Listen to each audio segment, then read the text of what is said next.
Assalamu alaikum. Welcome to my channel, Runaway Slave. I would like to give a big up to all my subs and supporters who like, comment, and share the videos. In addition, a special big up to all those who purchased my masterpiece, my book, The N-Word is No Secret in the Service. Big up to you all. Let's cook. And they don't report it to the rest of the public. So they make it seem as if when an incident like this happens, it only happens within your own community. Many people in Florida or on the East Coast might be familiar with Trayvon Martin. They might not be familiar with Oscar Grant in Oakland, California, who was murdered on the BART station with his handcuffs behind his back. He was handcuffed behind his back and they murdered him. They might not be familiar with Kenneth Harding and Texas. And those in Texas familiar with Kenneth Harding might not be familiar with the imam who was murdered by the federal government in Michigan. Those in Michigan familiar with that case might not be familiar with Bell, Louima, or Diallo in New York. You had Bell, he was coming home from a bachelor party. Him and his friends, they got in the car, they were unarmed. The police converged on the vehicle and let off 40-something shots. One officer emptied his clip, reloaded, and continued to shoot. You had another brother, they stuck a plunger up his rectum. The police didn't do any time, they got off. You had another brother, he was an African immigrant here in New York, and the police had stopped him. He went in his pocket to get his wallet. They shot him 27 times. When he was on the ground, they continued to shoot. So the Trayvon Martin incident, the Oscar Grant incident, these incidences are not isolated incidences. There are hundreds of black men that are being murdered all over the United States of America every year with impunity. And the police officers, they serve no time. They always... Okay. So that young brother in that video is Malcom Latif Shabazz, rahimullah. Malcom Latif Shabazz, he is the grandson of Imam Hajj Malik Shabazz, Malcolm X, and Betty Shabazz, rahimullah. His mother is Kabila Shabazz. She's the second daughter of Malcolm and Betty Shabazz. And it's a lot to this young man here. He passed away at the age of 28. He was a revolutionary, he was a writer, he traveled the world, he sat at the table with many great minds, and he also was important enough or serious enough for the authorities to make sure that they kept a case on him and followed him everywhere he went, okay? Now let's get a little bit more into his background. Again, his mother is the second daughter of Malcolm X and Betty Shabazz. Her name is Kabila Shabazz, and she was 4 years of age when her father was killed right in front of her at the Audubon Ballroom in Harlem. A little bit about him, Malcom Latif Shabazz, more about him. He was born on October 8th, 1984 in Paris, France. Now, we got to jump back to his mother, okay? Now, again, his mother was 4 years of age when her father passed away. When she was young, she went to private, prestigious schools throughout her youth. After high school, she went on to Princeton University. She left Princeton University before graduating because she was under a lot of social pressure, largely due to who she was. She did not fit in. She was not what people expected her to be due to who her father was when she showed up. After she left Princeton, she traveled to Paris, France, and she began to study at university in Paris, France, and that's where she met Malcom Latif Shabazz's father, who is an Algerian man. So Malcom Latif Shabazz, who we're talking about, who is the young brother in the video, he was born on October 8th, 1984 in Paris, France. Now, he never met his biological father, this man, whoever this man is, never met him. So this man is probably out in the world right now. Whoever you are, get in the comments. The father of Malcom Latif Shabazz. People need to, know more about this story. Now, he's an Algerian man. He never met him. Now, there is another grandson as well. Malcolm X and Betty Shabazz, they do have another grandson. They have two grandsons. There's another grandson who's still alive right now, okay? They have another grandson who is alive right now. Now, his mother, Kabila Shabazz, she left Paris, France, right? She left her situation in Paris, France, a school, a relationship. She left with her child. She moved back to the USA. Now, as a child, Malcom Latif Shabazz, he lived in many places. He lived in New York, California, Minnesota, Texas, Philadelphia, Florida, just to name a few, upstate New York, okay? Now, his mother, Kabila Shabazz, she was a hardworking woman, but she was also dealing with her own personal issues. When she got back to the USA, she took all kinds of jobs to make it. She even worked at Denny's and other places. Now, here's a woman who was educated, who went to Princeton University and also studied at a university in France, but she's working at Denny's. That's just the life. That's how it is.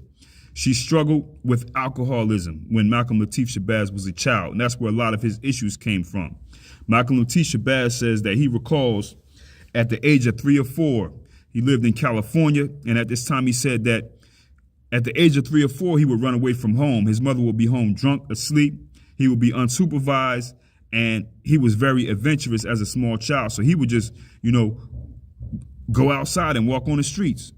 The police would bring him home sometime. He said he even recalls one time walking all the way to his daycare center, which was miles away. One day he got on the bus as a 3 or 4-year-old and just hung out away from home. Nobody said a word the whole day. Okay? He's just hanging out at age 3 or 4 because he's an adventurous child. His mother's, under the influence of alcohol, going through that struggle. And that's just what he did. Now, finally, Malcolm Latif Shabazz, he left California. And when he left California, he left and he moved to Philadelphia to move with his great-grandmother, who's a woman by the name of Madeline Sandlin, okay? So I guess they had an agreement. You take him. I'm going through this. He moves to Philadelphia to live with his great-grandmother, okay? His great-grandmother, Madeline Sandlin, is the step-grandmother of his grandmother, Betty Shabazz, rahimullah, okay? So this is Betty Shabazz's grandmother that he moved with in Philly, who is his great-grandmother,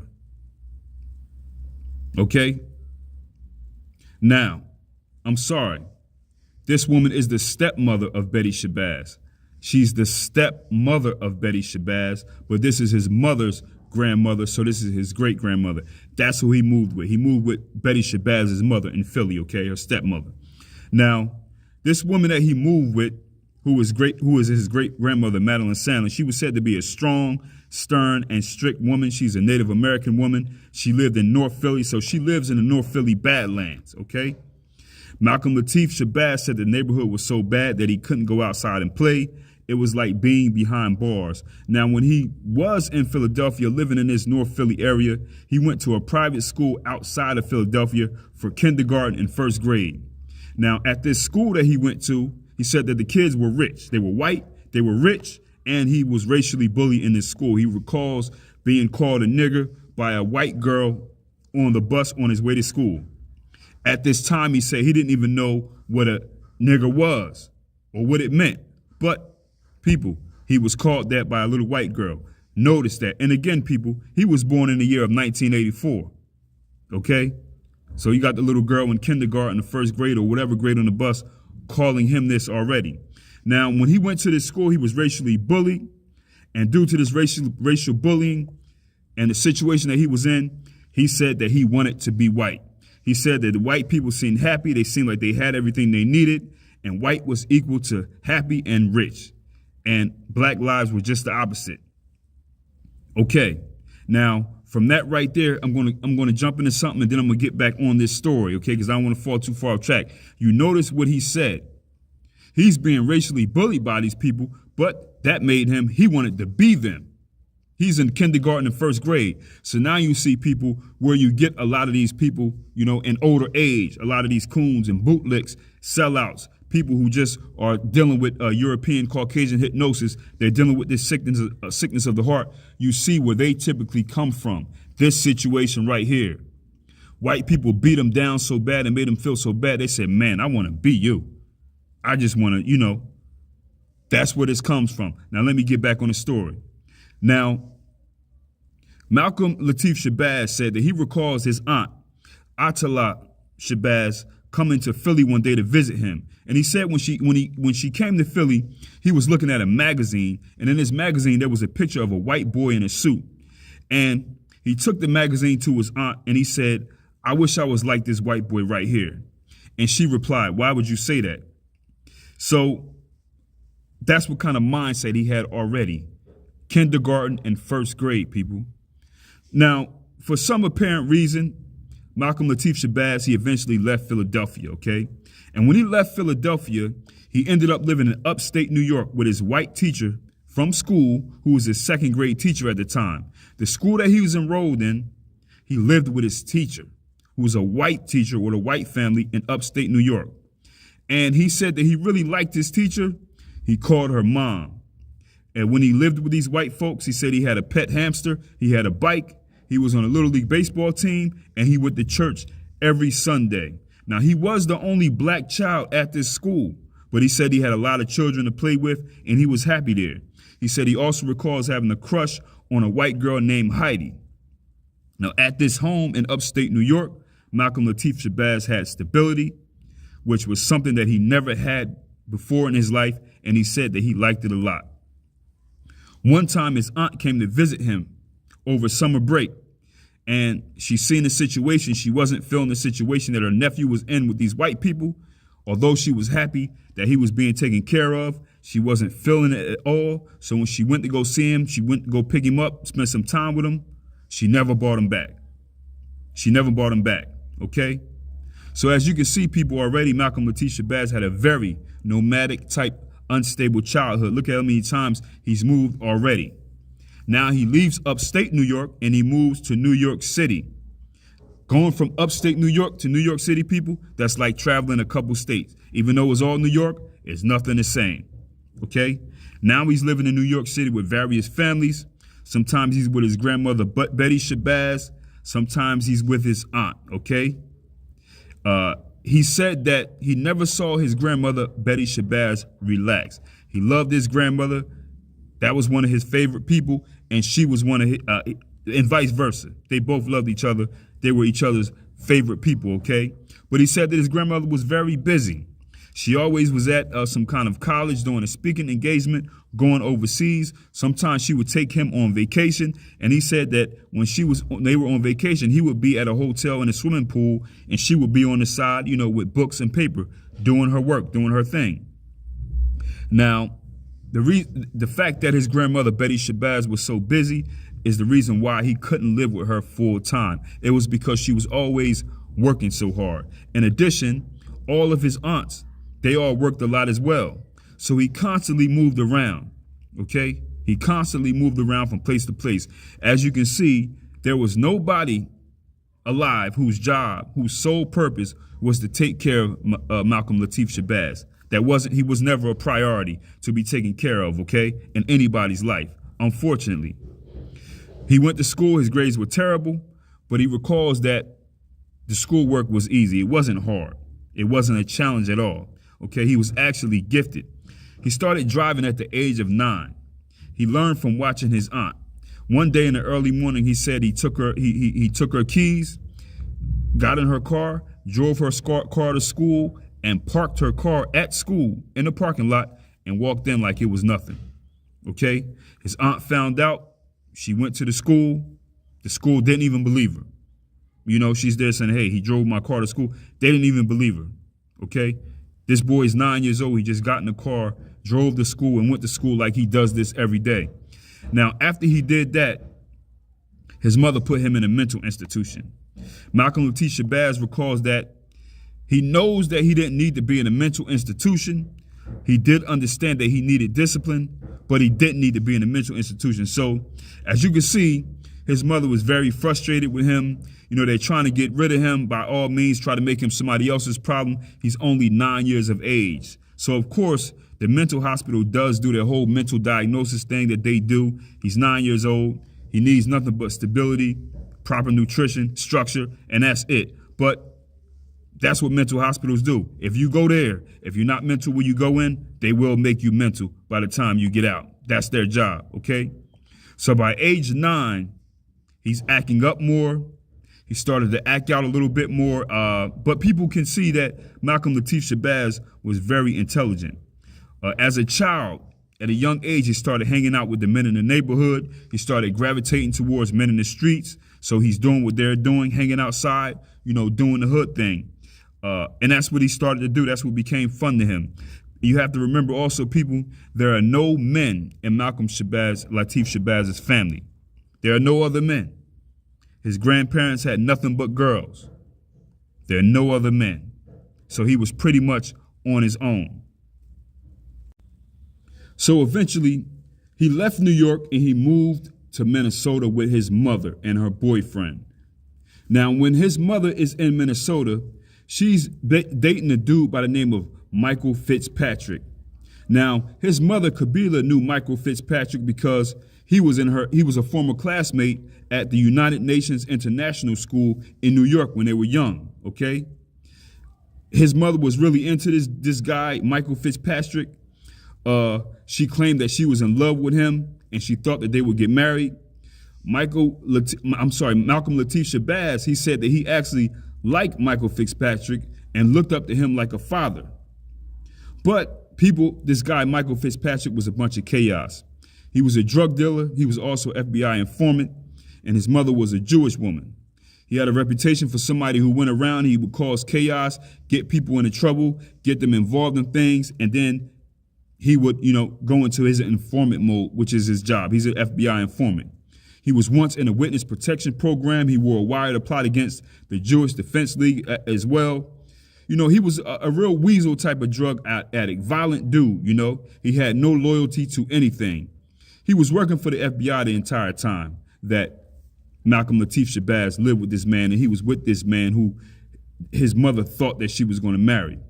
Now, the story goes that Kabila, she's talking to this guy, Michael Fitzpatrick, and she brings up after he told her that he had killed about 7 or 8 people or something like that. So he's boasting about how many people he killed. So she brought something up like, hey, you want to kill Louis Farrakhan? And, there are many theories about this. Many don't believe it. Many believe that Michael Fitzpatrick entrapped her into this. But, even Farrakhan himself said that Kabila was a victim of the wicked intent by the federal authorities.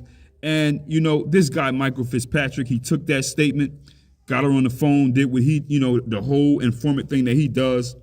And he went and told on her. This became a big deal.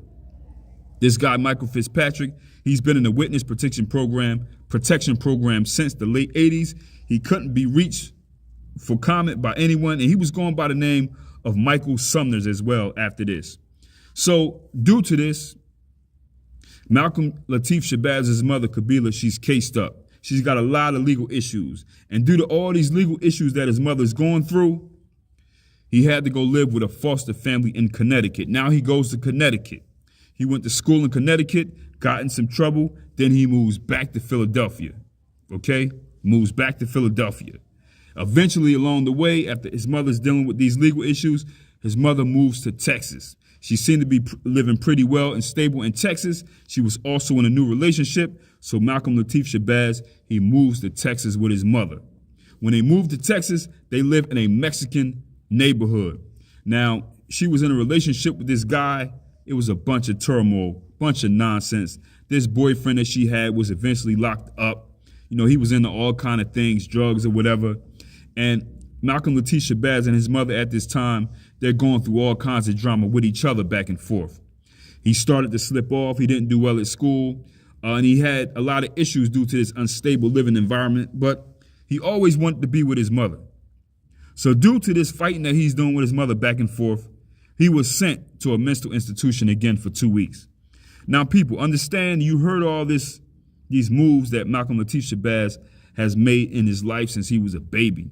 He's 12 years of age now. He's only 12. Look at how many places he's been, okay? This is a dude that started, walking down the street on his own in California and getting on buses at the age of 3 or 4. Lived upstate New York with white people, returned back to New York City, driving at the age of 9. Things ain't work out for him. He's in Minnesota, he's in Texas, all this stuff, okay? So in this situation right here, he gets out of this mental institution and he's sent to live with his grandmother, Betty Shabazz, in New York, okay? Now, people, Malcolm Latif Shabazz and his grandmother, Betty Shabazz, are very close. She was one of his favorite people and vice versa. She was just a busy woman, okay? So when he got to his grandmother's house, he continues to act up, okay? He's a traumatized young man.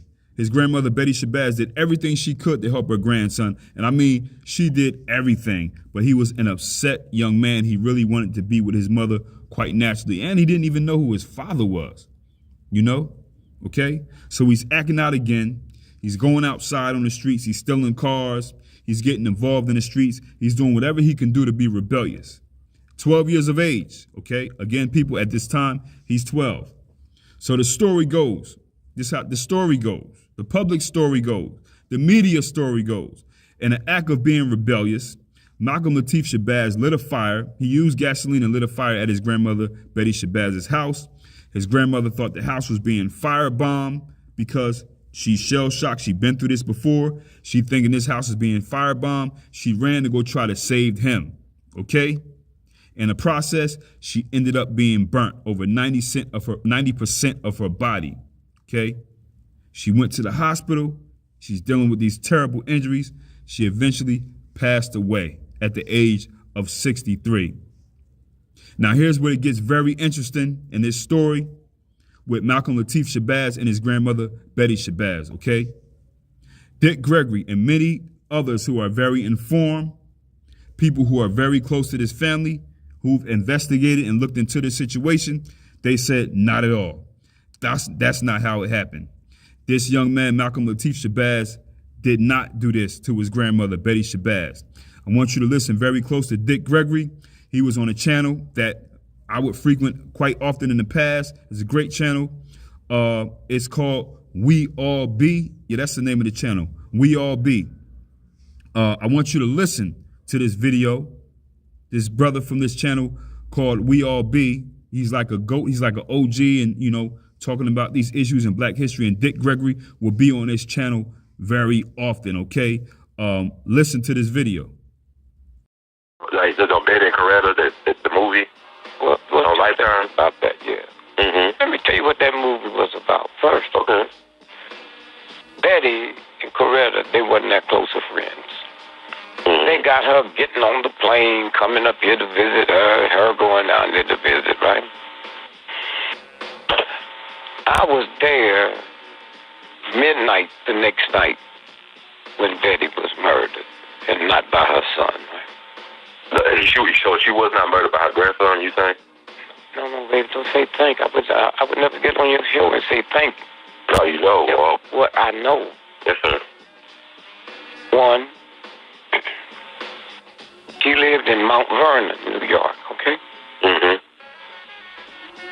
The movie showing her living in New York City, the news conference that next morning was the New York police and the New York mayor to convince people all over the world the legitimacy of this. Mm. Did you hear me? Mm-hmm. They took her to a hospital in New York, like close by Mount Vernon. Now, my son was Florida, Daddy Shabazz, they said, went up, and some neighbors came out and said, yeah, it was awful. They said, we heard the noise, and a couple of us looked out and we saw it. What did you see? It said 4 men with hoods on. I didn't say Ku Klux Klan, I didn't say black or white. Mm-hmm. It said hoods, like they was trying to cover up their identity.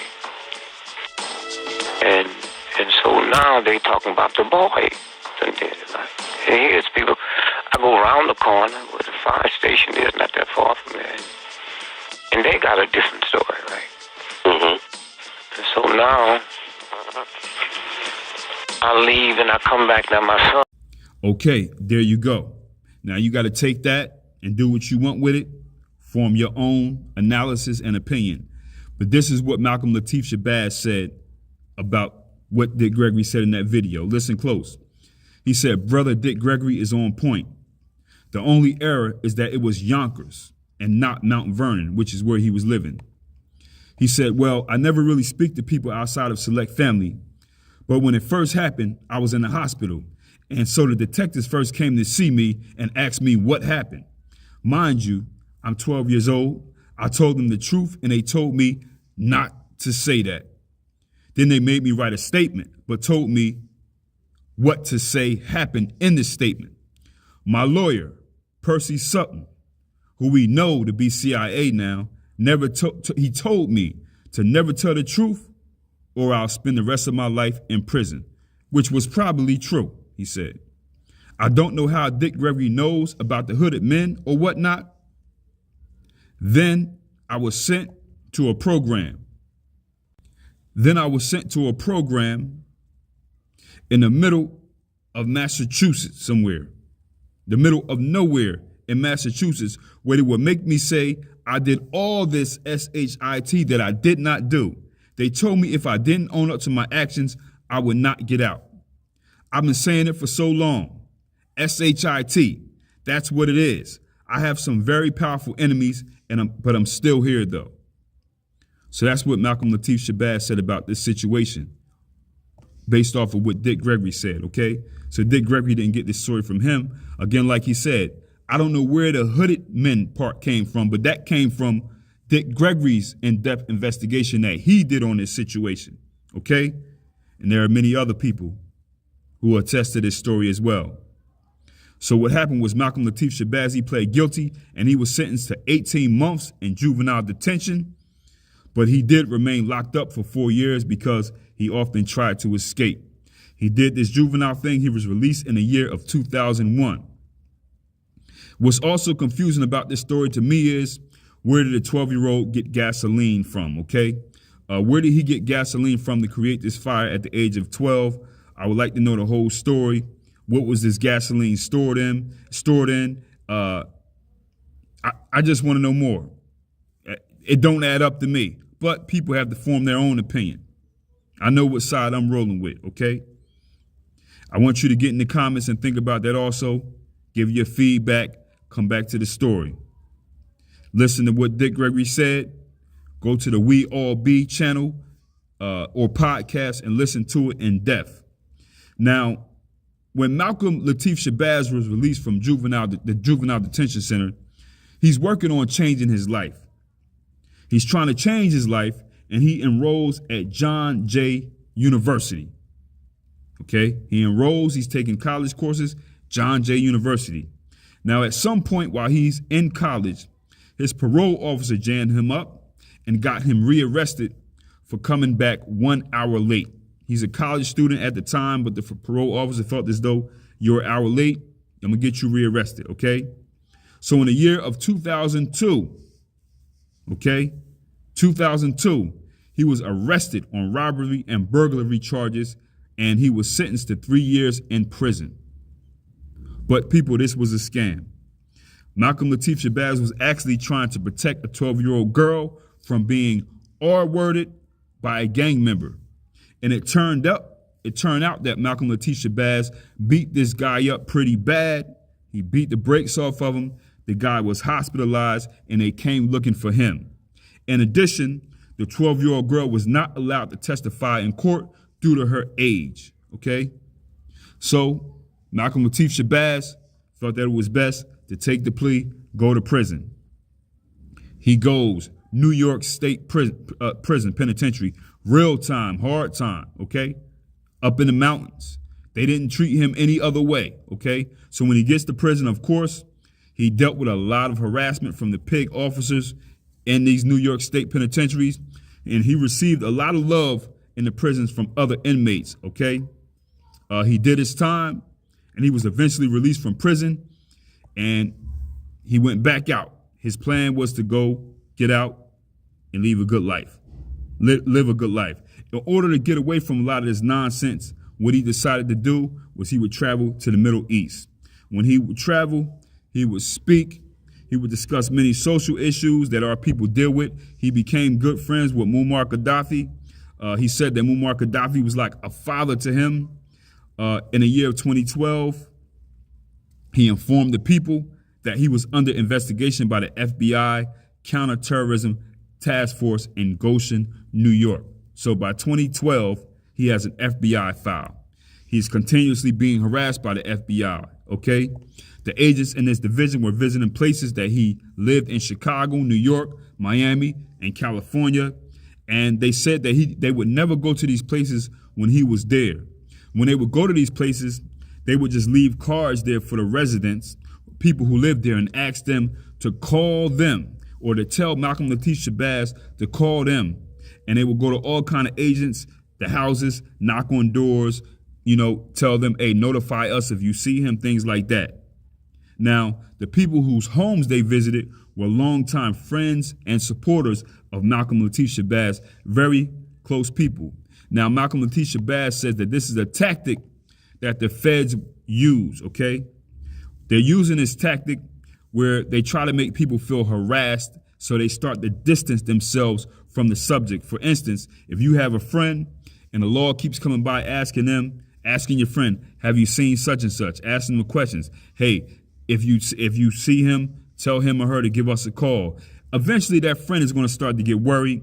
They're going to start to get annoyed and concerned, even though they're innocent.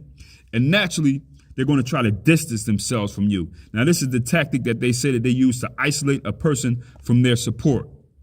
Now, these people on his task force, they always knew where Malcolm Latif Shabazz was at if they wanted to get at him. He was very easy to find, but they used this tactic of harassment, okay? And the goal is to neutralize a network through agitation and harassment, and it works. So then your people are just contacting you saying, hey, or contacting Malcolm Latif Shabazz saying, hey, listen, if you got nothing to hide, just contact them. Please call them. Just go. They keep coming here. But the thing is, the people don't understand what's going on. So you can't really explain to them. Very frustrating. Okay, the tactic that these people were using and that they use, a lot of people won't get it and they won't understand. And Malcolm Latif Shabazz said that this tactic didn't get to him until they started to contact his mother. And that's when he got upset.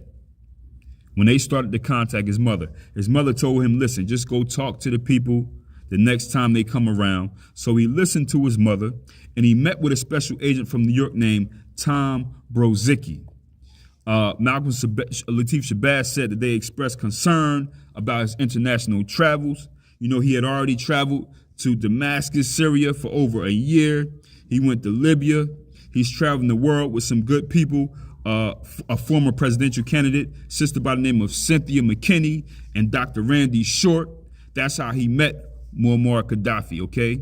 He's traveling the world. He's getting ready to travel to Tehran. He's getting ready to go to Iran. He's going to participate in something called the Fajr Film Festival, and he's going to give a lecture about issues with Hollywood and violence. So he's getting ready to go to Iran, okay?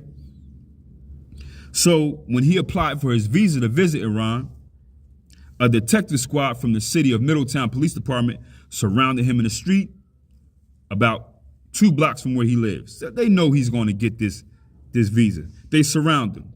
They ask him his name. He gives them an alias. They know who he is. He said he didn't tell them his real name because he didn't know what was going on. So they took him before a judge, and told him that he was being charged with grand larceny and false impersonation. He went to jail. He came back 7 days later. The larceny charge was dropped because, of course, it was bogus. So they hit him with the false impersonation charge. So Malcolm Latif Shabazz, he was in jail for nothing. The journalists at Press TV in Iran knew about this. They had built a positive rapport with him already. They wanted him to come back to Iran to discuss the impact of Hollywood stereotyping on Muslim, Black, and Iranian people. The station in Iran spoke up about what was going on with him and what the American authorities were doing with Malcolm Latif Shabazz. Now, due to this harassment right here, this latest situation, he was offered 90 days. He declined his 90 days and he bailed out in 2 weeks. Now, Malcolm Latif Shabazz, he knew what was going on. He said that they were doing a character assassination first before a public assassination. He's being stopped for jaywalking. He's exchanging words with people. These words turn into disorderly conduct. Of course, somebody keeps harassing you, you're going to start talking all kind of slick, using profanity towards them. He's being arrested. The police are stealing his money. He's thrown in the county jail, doing a skid bit here, a skid bit there. He's doing simple things like going places with his mom. Police cars are boxing them in. They're grabbing him, taking him to jail. All kind of devilish nonsense. It got so real that the mayor of Middletown, New York, a guy named Joseph DeStefano, personally went up to Malcolm Latif Shabazz and a friend where they were out at a restaurant and told them, leave. Okay? Leave. After that, he was taken off the streets again by the police, and he was held at a county jail in Goshen, New York. No cause, no bail, no contact with family for absolutely no reason. Malcolm Latif Shabazz said they're trying to tarnish my image publicly, get negative buzz. So people constantly see this negative buzz and they're thinking, okay, his life is not worthy. Look at all the bad things he's doing. Look at all the trouble that he's getting into. Okay, this is what they do. So that when you're killed or whatever happens to you by some thugs, people will say, well, he was doing this, and that. So they're building a case. Okay, a character assassination before a public assassination. But weirdly, Malcolm Latif Shabazz said this, and this is exactly what happened to him. Now let's get into this whole bizarre situation with his death. Malcolm Latif Shabazz was into activism, and he hooked up with a group called RUMEC, or R-U-M-E-C. Now this was a group out of California, and they had a leader, which was a Mexican guy by the name of Miguel Suarez. RUMEC means Revolutionary United Mexicans in Combat. Now, Miguel Suarez, he was on the forefront for the Mexican struggle. He was building bonds with the black community as well. And what RUMEC and Miguel Suarez wanted to do was establish business connections between the communities with a revolutionary agenda.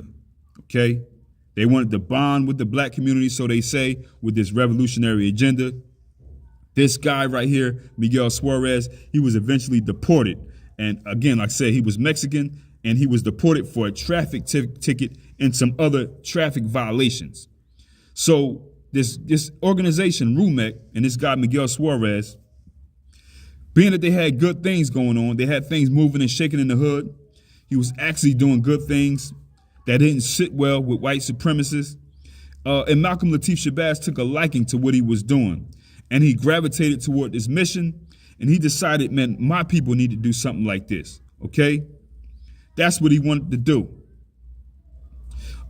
So what happened was, this guy who's the leader of this movement, he was eventually, like I said, deported to Mexico. Now, Malcolm Latif Shabazz and a Mexican named Juan Ruiz, they were, they continue to work and take over this organization. They're going to continue to work. But one time, Malcolm Latif Shabazz decides he's going to go to Mexico and hook up with this man, Miguel Suarez, who started this organization, the one who was deported. Now, when he went to Mexico to go see this man, we don't have the rest of the story because Malcolm Latif Shabazz is not here to tell us. Okay? Malcolm Latif Shabazz went over there. He traveled to go see this man by the name of Miguel Suarez. At the age of 28, he was assassinated. He was taken out. Okay? This guy, Miguel Suarez, said, he spoke to the Associated Press, and he said that Malcolm Latif Shabazz had traveled to Mexico to support him and his movement. And he said he was with Malcolm Latif Shabazz, and he was beaten up at a bar near Plaza Garibaldi. Miguel Suarez said that him and Malcolm Latif Shabazz were lured into a bar Wednesday night by a young woman who made conversation with Malcolm Latif Shabazz in English. They were dancing with the girls, he said, drinking. Miguel Suarez said then the owner of the bar wanted them to pay a $1,200 bar tab for music, drinks, and the woman's companionship. Miguel Suarez said that a man took a gun with him, grabbed him, took him into a separate room. So Miguel Suarez is saying this man grabbed him at gunpoint. This is the guy that's with Malcolm Latif Shabazz. Somebody grabbed him at gunpoint, took him into a separate room. He said when he goes in this separate room he's in, he's held at gunpoint, he hears commotion in the other room where Malcolm Latif Shabazz is. He said that he eventually escaped this room he was in, and he came back minutes later in a cab to look for Malcolm Latif Shabazz. He said when he came back, he found Malcolm Latif Shabazz outside the bar on the ground. Somebody by the name of Alejandro Perez de Jesus, age 24, and David Hernandez Cruz, age 24, were charged with beating Malcolm Latif Shabazz, age 28, to death. This is the story that they gave people. I'm not buying it. The story makes absolutely no sense to me. Now, I do believe that he was killed by some thugs in Mexico City, but yes, I do believe that the powers that be had something behind this. He went over there to see this guy, Miguel Suarez, who was deported. I don't know about this guy, Miguel Suarez. Could he have been working with the FBI? Possibly so. You know, I'm not putting it past him at all. But this story right here that he's telling, I think he's lying.